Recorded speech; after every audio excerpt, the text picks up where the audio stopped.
Mga kahuan, panoorin ang video na ito upang alamin ang pinaka-latest na balita tungkol sa lagay ng panahon at bagyo. Update today. Meron tayong minomonitor na low pressure area dito sa labas ng ating Philippine Area of Responsibility.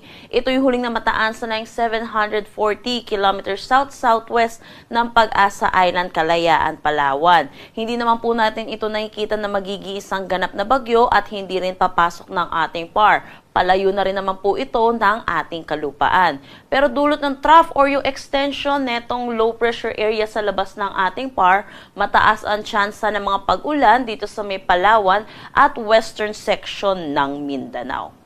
Meron pa rin naman tayong ibang weather system na nakakaapekto dito sa ating bansa. Una na dito ang northeast monsoon or amihan na umiiral dito sa malaking bahagi ng Luzon. Pangalawa, ang easterlies or yung mainit at malinsangan na hangin na nanggagaling sa dagat Pasipiko na patuloy naman umiiral dito sa Visayas at Mindanao.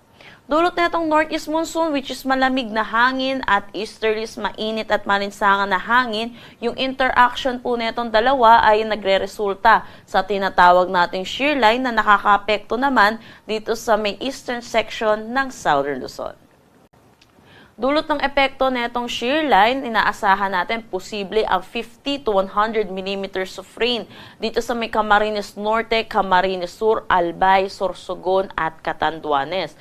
Dahil ilang araw na rin po nakakaranas ng mga pag-ulan itong Bicol region, pinapaalalahanan po natin mga kababayan po natin, saturated na rin po ang ating kalupaan, so mataas po ang tsansa ng mga pagguho ng lupa at mga pagbaha. Ugaliin po natin makinig sa ating local government units hinggil sa posibleng paglikas na kailangan po natin gawin.